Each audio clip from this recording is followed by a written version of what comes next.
My wife said she was crashing at the office while she was actually sleeping with her new boss, but my silent revenge left her jobless and begging. I, Felix, 42, male, have been married for 8 years. No kids, just a house, a dog, and a mostly calm routine. My wife, Claire, works as an accountant for a mid-sized company downtown. She's always been organized to a fault, the type to make spreadsheets for grocery lists. Me, I'm more the figure-it-out-when-it-happens kind of guy. It worked, or at least it used to. Lately, something had shifted. Hard to explain, but you can feel it when someone starts fading from the relationship. She wasn't cruel, just distracted, distant. We'd be sitting on the couch and I'd say something funny, and she'd give that delayed half-smile people give when they're not really listening. Then there were the work stories, mostly revolving around one guy, Logan. Apparently, Logan was her new supervisor. She talked about him like he was some kind of office hero. Logan's really good at handling pressure. Logan stayed late to help my coworker with the reports. If I had $1 for every time she said his name, I could have paid off our mortgage. That Wednesday, I got a text around 6:20 p.m. while wrapping up some stuff at my own office.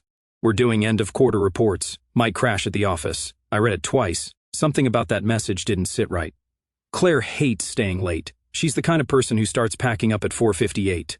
Plus, we had dinner plans. Nothing fancy, just sushi and some dumb Netflix show we both liked. She knew I was looking forward to it. I stared at the message a few seconds, debating whether to respond. My gut was already talking, and my gut's usually right. Still, I typed back something casual, just to see what she'd do. Hope you and Logan enjoy those thrilling reports. I smirked when I sent it. Just a little jab, enough to get a reaction, but not enough to sound serious. It didn't even take a full minute before my phone started ringing. "Hey," she said, voice a little too bright. "You're funny. Why would you say that?" "You mentioned Logan like 20 times this week," I said, leaning back in my chair. Figured he'd be pulling the same late shift. There was a pause, just long enough for me to hear that tiny breath people take when they're scrambling, to come up with something believable. No, she said quickly. "He's not even here today. I think he's working from home or something." "Ah, got it. You're just the one stuck doing reports, huh?" "Yeah." She laughed nervously. "You know how it is." "I don't," I said. "We finished our reports last week." Silence, then a cough. "Well, every company's different." "Sure," I said, pretending not to care. "Anyway, don't work too hard." We hung up and I just sat there staring at my phone. Something was off. The tone of her voice wasn't normal. Higher, tense, like someone talking while checking the door every few seconds. Thing is, Claire's always been a bad liar. When we first started dating, she couldn't even pretend to like a movie without me catching it. So when she tried to sound casual now, it came off as fake, like she was acting for someone else in the room. I leaned back thinking, end-of-quarter reports. She never mentioned those. Might crash at the office. She's never spent the night at work in her life. I could have confronted her right then, asked for a photo of her desk, a call on video, something. But that's what emotional guys do. They react. I'm not that guy. I don't raise my voice. I don't argue. I observe.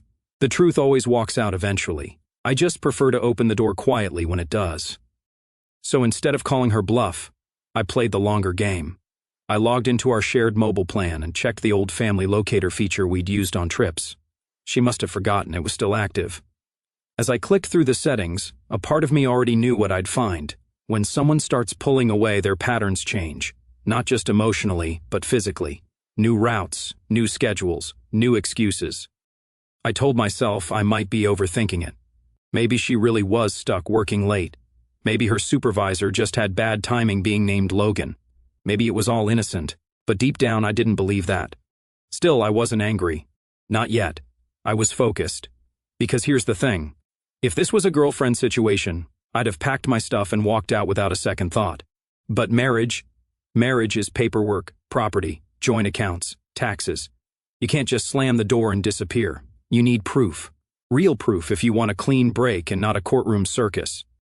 So that night while she was working, I opened my laptop, poured myself a glass of water, and started watching the little blue dot that represented her phone.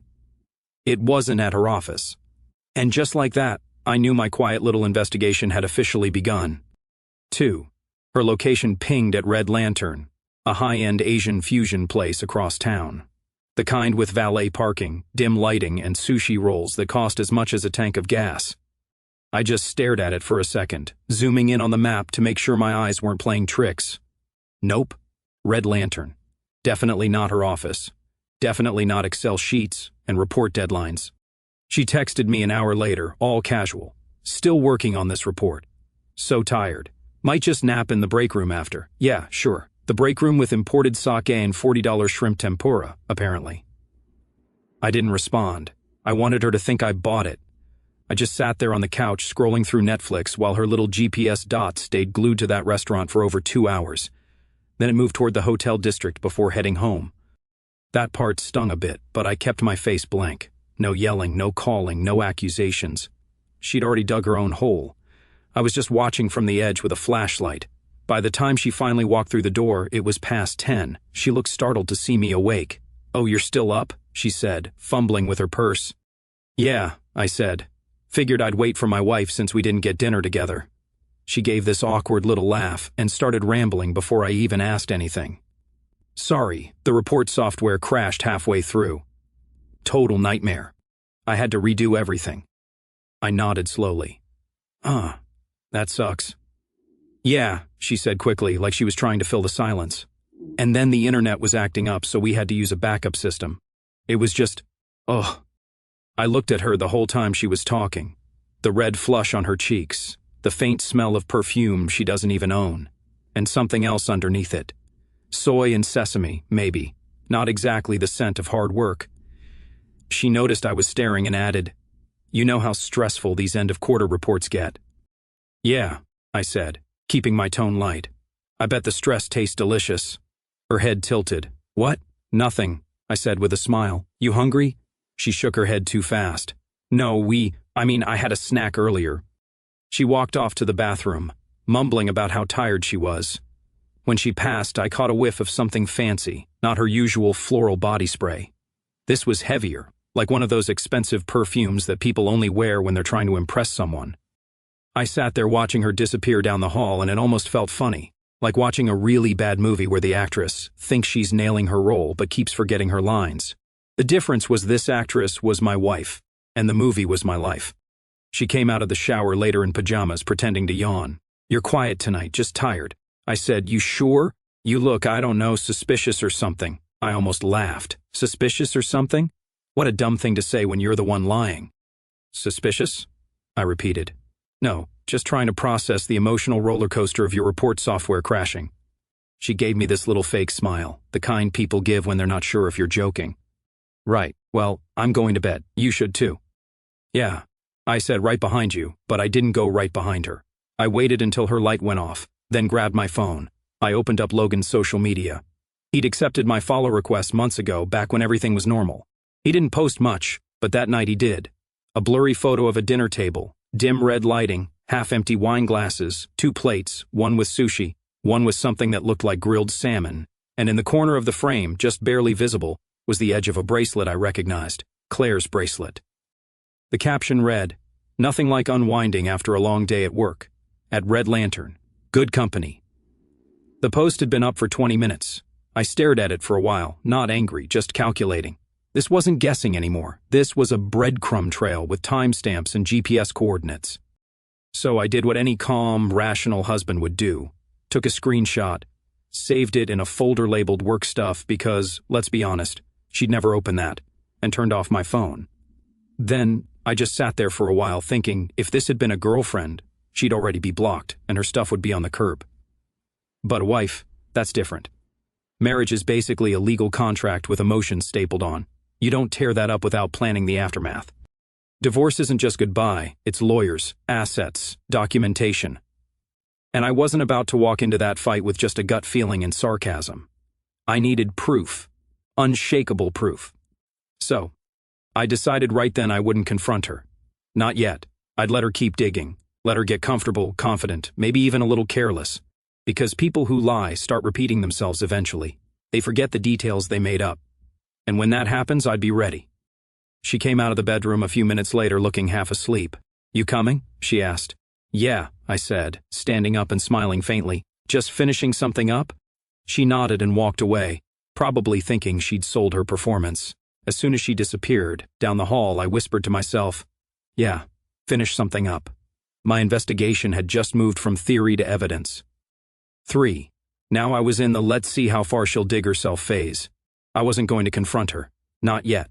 I wanted to watch her lie to my face while I already knew the truth. There's a certain satisfaction in that. Like knowing the end of a movie and still pretending to be surprised. The next morning, she was all smiles, making coffee, humming like life was perfect. I played along. "How's that big project going?" I asked casually while scrolling through my phone. She looked up. "What project?" "You know, the one you were working late on. The one with Logan."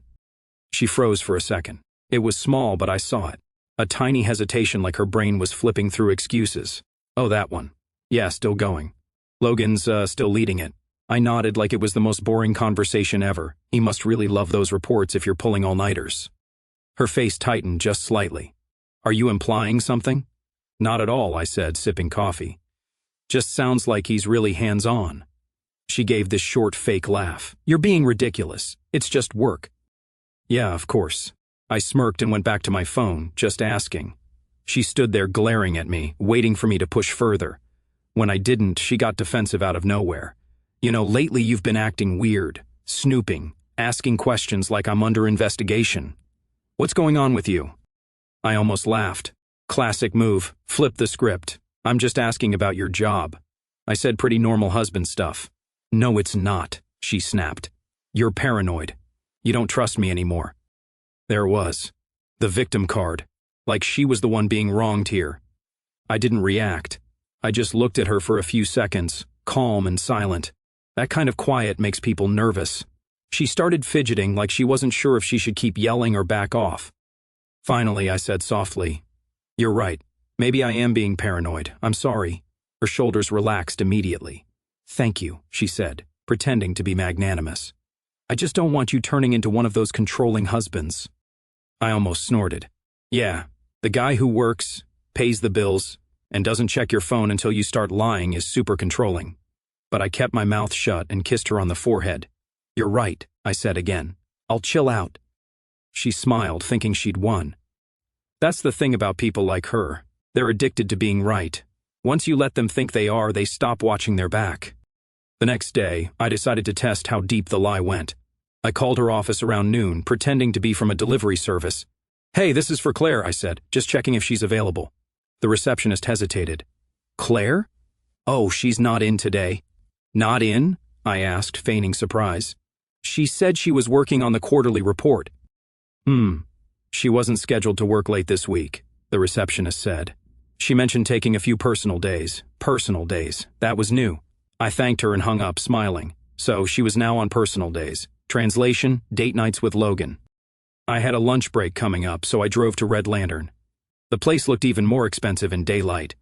Glass walls, polished wood interior, waiters, and black shirts with earpieces like it was the CIA of sushi joints. I walked in like I belonged there. "Hey," I said to the hostess, smiling politely. "I came in last week with my wife and was wondering about the table we had, trying to remember the number." She tilted her head, thinking, "What day?" "Wednesday evening." "Oh." Her face lit up. "You mean the couple who ordered the omakase and asked the chef for a Polaroid, right?" She had a silver bracelet. That clicked instantly. "Yeah, that's the one," I said, keeping my tone even. "They seemed like they were celebrating something," she added with a polite smile. "Right," I said. "Thanks. That helps a lot." She smiled again, probably thinking she just helped me remember a nice night. I thanked her and walked out, biting back a laugh. My wife was apparently celebrating her promotion with Logan at Red Lantern. The same night she texted me about working late. By the time I got back to my car, the whole picture was pretty clear. She wasn't just cheating. She was confident about it. She thought I was too trusting to ever check, too calm to question her, too dumb to connect the dots. That's when the anger finally tried to crawl up, but I shoved it down. This wasn't about emotions anymore. This was logistics, proof, timing, strategy. I pulled out my phone and texted my lawyer. "Hey, quick question. If someone suspects infidelity but doesn't have full proof yet, what's the smartest first step legally?" He called me back 10 minutes later. He's a friend, not the cheap kind, but the effective kind. I gave him a vague version of events. He told me to keep collecting evidence, pictures, screenshots, bank transactions, texts, anything that shows patterns. He reminded me, Proof of consistent deception holds up stronger than a single photo. I thanked him and ended the call. I sat there in the car for a few minutes watching people walk in and out of Red Lantern with their overpriced lunch specials. Most of them were probably innocent, CO workers, friends, couples, but I couldn't help wondering how many of them were lying too. When I drove home that evening, she was already there, scrolling through her phone on the couch like nothing happened. She looked up and smiled. "Hey, how was your day?" I smiled back. "Productive?" She nodded, not catching the tone. "Good." And while she was there pretending everything was fine, I sat across from her thinking about the growing folder on my laptop labeled documents. My lawyer said to build a case, so that's what I was going to do. Methodically, calmly, and with receipts. 4. When you've been married long enough, you learn your partner's habits better than your own. Claire's laundry routine was sacred. Saturdays, early morning before breakfast, she'd throw everything in the basket like she was in a race. This time, I offered to help, pretending I was being thoughtful. "Wow," she said, looking suspicious. "You're volunteering for laundry." "Trying to be a good husband," I said with a grin. We carried the laundry baskets to the utility room. Hers was full of gym clothes, work outfits, and the tote bag she takes everywhere. She called it her all-purpose bag, but lately it looked more like her excuse storage. When she stepped out to grab detergent, something slipped from the side pocket, a folded piece of paper or photo. Couldn't tell. It slid behind the dryer. I caught a glimpse of the corner before she came back in. "Everything okay?" she asked. "Yeah," I said casually, "just almost dropped a sock." She nodded and turned back around.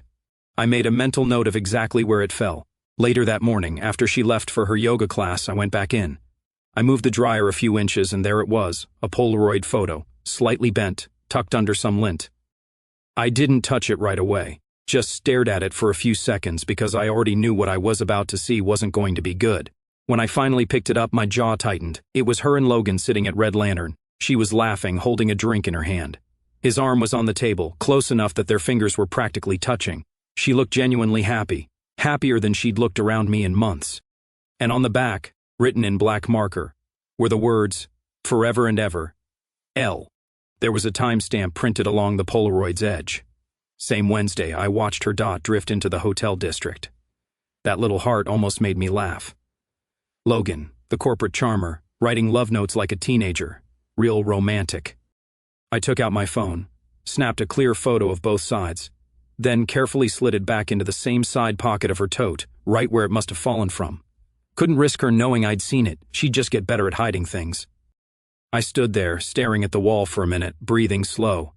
I wasn't the kind of guy who punched walls or broke things. I'd seen enough men do that. All it does is prove you lost control. I wasn't divorcing her angry. I was divorcing her prepared.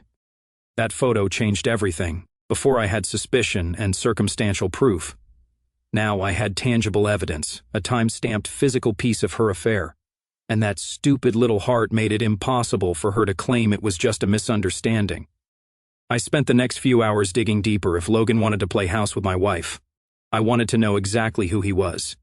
His LinkedIn, Instagram, and work profiles were easy to find. I'd already looked before. But this time I started paying attention to the background, the small things. That's when I saw it, a tagged post from a woman named Eleanor. Her bio read, "Fiancé to my best friend Logan, counting down the days." Well, look at that. I clicked her profile. Dozens of engagement photos. Logan in a suit, grinning like an idiot. Claire probably hadn't seen those. Or worse, she had and didn't care. Either way, I took screenshots of everything. Him, her, the captions, the tags. I sat back in my chair for a minute, staring at the screen. The whole thing was almost funny. My wife cheating with a guy who was already engaged. Both of them lying through their teeth, thinking they were special. Meanwhile, I was quietly turning into their worst nightmare with a Wi-Fi connection. That afternoon, she came home from her so-called yoga class, wearing different perfume again. Something musky. The kind that doesn't belong in a yoga studio. "How was class?" I asked, not looking up from my laptop. "Good," she said quickly. "Lots of stretching today." "Yeah, I bet," I said under my breath. "What?" "Nothing. Just glad you're taking care of yourself." She smiled, relaxed again. That's the thing about people who lie. Once they think you're back under control, they go back to being careless. Later that night, she sat next to me on the couch while scrolling through her phone. She looked over and said, "You've been quiet lately. Everything okay?" "Yeah," I said.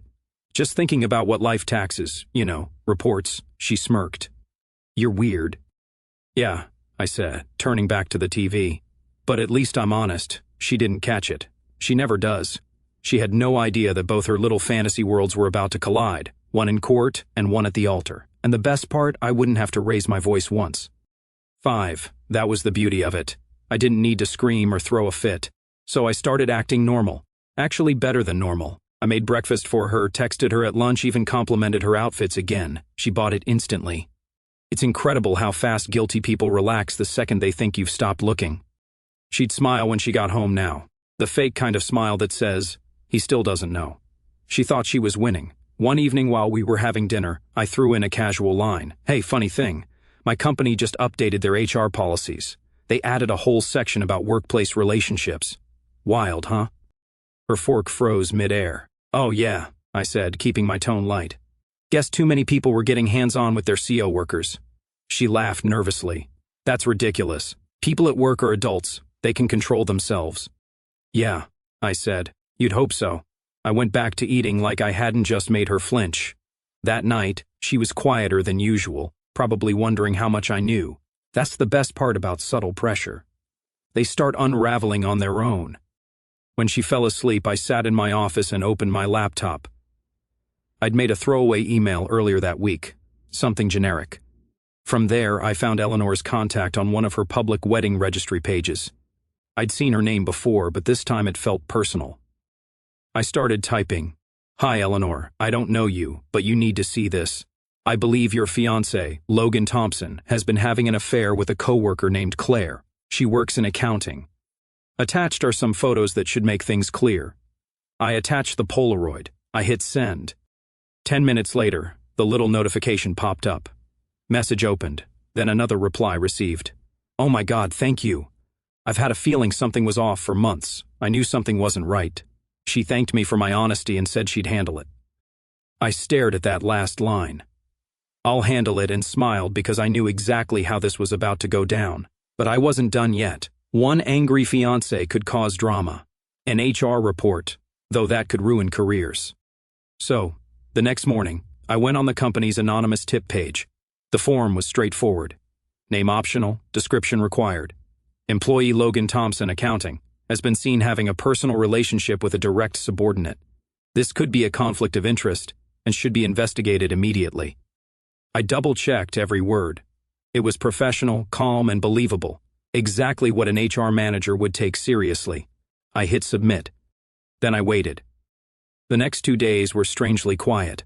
Claire still acted like everything was fine, smiling, humming, pretending her world wasn't hanging by a thread. I'd play along, making small talk, and pretending to care about her work stress. But on the 3rd day, the cracks started showing. She came home pale, distracted, scrolling through her phone like she was expecting a bomb to go off. You okay? I asked. Yeah, she said quickly. Just rough day. The system crashed again. Wow, I said. That system seems to crash a lot whenever Logan's around. She glared at me, but didn't say a word. Just went upstairs. That was the night things really blew up. Around 2 p.m. The next day, I got an email from Eleanor, short and to the point. It's done. I didn't even have to ask. A few hours later, one of Claire's coworkers, a mutual acquaintance through LinkedIn, posted something vague. Crazy day at the office. HR had to step in. Some people really think rules don't apply to them. I clicked like. From what I later learned, my HR report actually hit their system before Eleanor ever showed up. HR started quietly asking questions that morning. Nothing obvious, just those subtle check-ins managers do when they suspect something's off. Then around lunchtime, Eleanor arrived. She just read my email and came in swinging. Demanded to see Logan.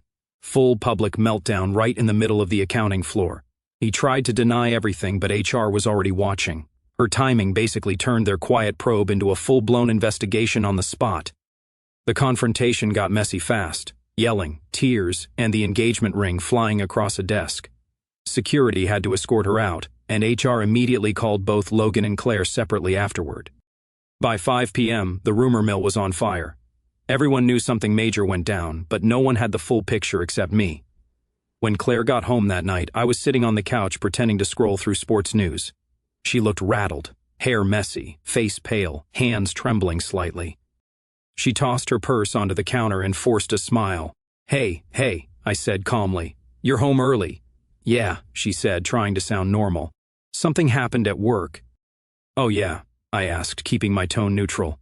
Everything okay? Yeah, just office drama. Someone filed some stupid HR complaint about people spreading rumors. Total misunderstanding. Rumors, I repeated. About what? Nothing important. She said it too fast. Just stupid gossip. You know how people are. Yeah, I said slowly. I guess I do. She tried to laugh it off, but her hands were shaking when she poured herself water. She didn't even drink it, just held the glass like a prop. Logan's career was about to implode. Claire's reputation was hanging by a thread, and all I had to do was sit there, silent, calm, and unreadable. She walked upstairs a few minutes later, saying she needed to rest. The second I heard the door close, I smiled. My plan wasn't finished yet. Not by a long shot, but I just watched the first domino fall, and it fell exactly how I wanted it to. 6. On Tuesday morning, I saw the first spark hit. Her phone lit up 3 times in a row while she was in the shower. Logan Thompson calling. Then a text. They suspended me. HR is meeting with corporate. Don't call me. I snapped a photo of her lock screen with my phone and dropped it in my evidence folder. She came downstairs 20 minutes later looking pale and jumpy. She mumbled something about work stuff and pretended to check her email. Her hands were shaking so badly. She dropped the phone once. I watched her scramble to pick it up, acting like the floor had just turned into lava. A contact from her company, a guy I'd known from a joint project years back, texted me. Dude, big mess over here. That guy Logan got fired this morning. Apparently admitted to crossing professional lines with someone under him. HR's on a rampage. I thanked him, closed my phone, and just sat there for a moment, grinning. Crossing professional lines. That's corporate language for we caught you being stupid. 2 days later, the inevitable happened.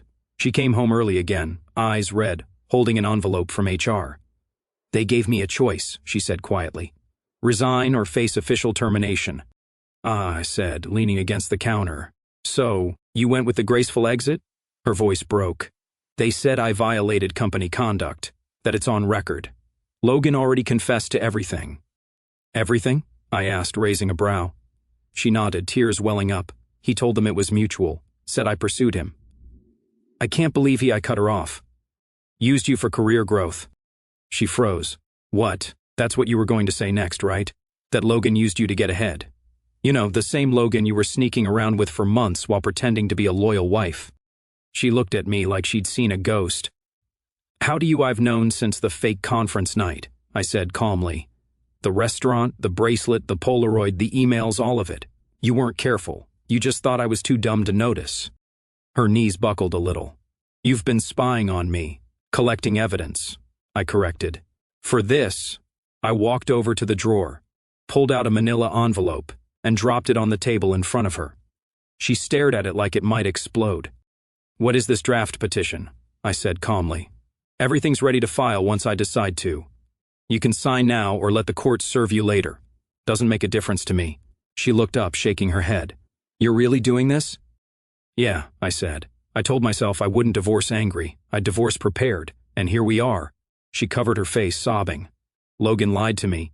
He said we'd be together. He said he loved me. Yeah, I said, leaning back in my chair.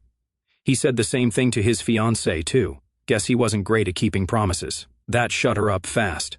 I let her sit there crying while I watched quietly. No yelling, no satisfaction in her breakdown, just calm detachment. She'd built this mess with her own hands. I just made sure the walls came down on schedule. By the next week, Logan's engagement was officially over. Logan's profile vanished a day later. No updates, no likes, no trace of the confident guy with office charisma. Word was he'd been blacklisted in their industry. HR doesn't play around with that kind of thing. As for Claire, her friends suddenly had nothing to say to her. She tried calling a few key workers. Most didn't pick up. The few who did kept it short. Apparently, nobody wanted to be seen defending the woman who helped get a CO worker fired. A few days later, my lawyer confirmed everything was in motion. The divorce would be straightforward, clean, fast, and solid. With all the proof I had, she didn't stand a chance. When I signed the last document, I felt calm. Not happy, not relieved, just certain. The kind of certainty that comes from knowing every decision, every patient step had been worth it. If it had been a girlfriend, I'd have left the night she lied. But marriage that required, the long run, and the long run had paid off. Now Logan was jobless. Claire was unemployed, disgraced, and alone. And me, I was free. For the first time in a long time, I wasn't angry, confused, or suspicious. Just done. And honestly, that was better than revenge. That was peace. 6 months later, life felt quiet again. But the good kind of quiet. The kind that doesn't make your stomach twist or your brain overthink every notification sound. My mornings had rhythm again. Gym, coffee, work, peace. No more second guessing. No more overtime texts. No more pretending to be fine while my gut screamed otherwise. People always say time heals everything, but honestly, time didn't heal me. Clarity did. Watching everything crash exactly how it should gave me peace that no apology ever could. Work was solid. I got promoted 2 months after the divorce finalized. My boss said I'd finally looked alive again. Guess he wasn't wrong. When you stop living with a liar, your whole face changes. I started sleeping better, eating better, even laughing again. Genuine laughing, not the polite kind. Meanwhile, Claire was living a completely different movie. Word around her old office was that Logan had ghosted her after losing his job. Apparently, he'd tried freelancing, but no company wanted to touch him after that HR scandal. The guy went from rising star to LinkedIn motivational quote poster in under a month. As for her, she'd moved back in with her parents, lost her savings, burned bridges with co-workers, and didn't have the guts to show her face at company events again. I didn't stalk her. I just heard things through people. Her best friend, the same one who once bragged about Claire finally meeting a real man, meaning Logan, was now dating a guy who used to work under Logan. That's how I found out she was jobless. She's not doing great. The friend had told me once when we accidentally bumped into each other at a cafe. Her parents are worried. She won't leave the house much. Says she can't go anywhere without people staring. I just nodded. That's rough. She waited for me to say more. Maybe show some sympathy, but I didn't. Because here's the thing. Claire wasn't a victim of bad luck. She was a victim of her own choices. About a month after that, she started trying to contact me. First, through texts from random numbers, always something vague like, "Can we talk?" or "Please, just one conversation." I blocked each one. Then came the emails. New accounts every time. Same script. She missed me. She made a mistake. She was in a bad place back then. My favorite one said, "You were the only man who ever truly cared about me." Yeah, no kidding. And that's exactly why she blew it. When she realized I wasn't responding, she escalated. Her mom called one evening while I was cooking. I almost didn't answer, but curiosity got me. "Hi, it's Donna," she said, her voice awkwardly polite. "I just wanted to let you know she's not doing well emotionally." I stayed quiet for a few seconds. "I'm sorry to hear that," I said finally. "She talks about you a lot," her mom went on. "I think she regrets everything. She's seeing a counselor now, but I'm glad she's getting help," I cut in gently. "I really am, but I'm not part of that chapter anymore." There was silence, then a small sigh. "I understand. I just thought maybe you'd want to know." "I do," I said, "and I wish her well, that's all." I hung up before the conversation could turn into nostalgia or guilt-tripping, because I'd learned something important. Some people only regret what they lost, not what they did. After that, I stopped answering unknown numbers completely. My peace came first. Life moved on. I met someone new a few months later, a friend of a coworker. She wasn't flashy or dramatic, just grounded. The kind of person who doesn't turn her phone face down every time a message pops up. The divorce didn't ruin me. It refined me. It stripped off the nonsense and left me sharper, calmer, more aware. She lost everything chasing validation from a guy who used her. I gained everything back by sitting still and playing the long game. Looking back now, I realize that every step, every fake smile, every calm answer, every time I bit my tongue was worth it. If I'd confronted her the night she lied, I'd just be another angry husband with a story no one believes. But because I stayed smart, I walked away clean with proof, peace, and my head high. Now when I see her name pop up in spam filters or get a random message request that starts with, "Hey, it's me," I just delete it. No anger, no curiosity, just closure. And honestly, that's the best kind of ending there is.